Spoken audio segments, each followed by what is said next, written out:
So did anyone else get a chuckle when that old inspector went to the high school and just stood in the middle of there and was like, "We will win"? I was like, just imagine some old motherfucker goes to your school and in the middle of the parking lot on the front of the entrance just starts yelling how "we will win." I would be like, what the fuck are you doing? So this episode of Parasyte, a cool down, kind of taking from where the last one left off. And you can definitely see that that guy can understand, like, while he's a crazy fucking nut job jacking off in the middle of a fucking interview and shit, you can definitely see that he can understand when somebody is a good person at the end of the day, and that's probably why he didn't rat out Shinichi at the end of the day, because he could see there's something more to him, but he's not like absolute evil or anything like that. So he was just like whatever, and that's probably why at first he, like, of course he was observing him or whatever, but then he was like, no, I'm not gonna rat him out. But his looks was enough to kind of give them a hint and an idea, and that's why the inspectors continue to be like, yo, Shinichi, we need your help at the end of the day. And I'll be honest with you, for a while it was getting annoying with Murano.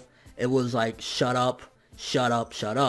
But last couple episodes has been chill, and I genuinely felt bad for the character. Now her complaints and everything is understandable. Like, her emotions, she's going through it. She is going through it. I mean, at the end of the day, she's there thinking, I got my boyfriend back, I'm happy. And then this old motherfucker, "we will win," comes out and he's like, yo, dog, we need your help, bro. We need you. And it's like, I just got my man back, and you taking him again. What the fuck? So anybody, their emotions would be like going crazy, because it's like, I finally got him back and you want to fuck with his head yet again? We all going through some things right now, but you need to leave him alone. And going into that guy's past real quick, finding out a little bit of how he can, discern people and kind of understand who a person is based on just kind of looking at them and observing them a little bit. You could definitely see it's similar, I think, in a way to the power that Kana had, but except she had like some weird psychic abilities. His is more, he can just observe people from his experiences, and I guess it feels to a certain degree like, I mean, at the end of the day, okay, the supernatural elements of the parasites, I think, should have been like the only supernatural things, because when you're starting to add humans that have psychic abilities, and this guy is so good because he was so fucked up that he can observe people and like just immediately tell that there's something more to them than just being a human,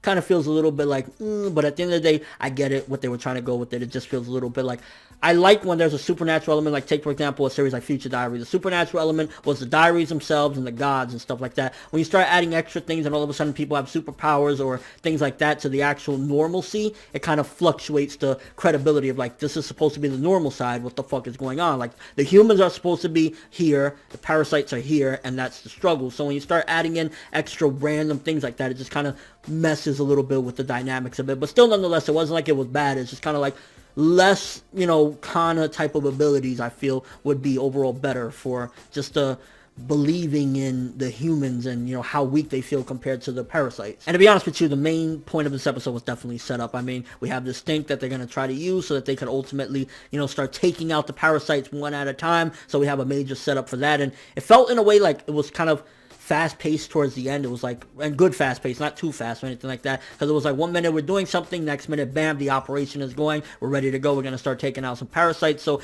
it looks like it's building up to a potential war with humanity and the parasites. And I think one of the other things that this episode was doing mainly as well is showing the after effects of what happened with Tamura, how she left an impact on everybody. Shinichi, he can't get over the fact of what she did, likewise with Migi. So it's giving an everlasting effect to a great death, and honestly a pretty damn great character as well. She actually had an impact on the story, and I'm glad that it's not just like, an episode or two and everyone forgot about her. She's going to be, what she's done, the change that she had is going to impact them greatly and continue on, and that's definitely a good thing, because I hate when a major event like that happens and people forget about it. So the fact that it's carrying on, good stuff. And overall, it was a good episode for the most part. Set up a lot of build up and stuff like that, kind of slowly transitioning into the next part of what seemingly is going to be a war. But aside from that, wasn't like anything major or whatever. And again, I think now it's doing a better job at making me give a fuck about Murano and not feel completely like, shut up, bitch. So I give this one like a 7 to a 7.5 for the most part. Looking forward to seeing this crazy ass war that's about to go down.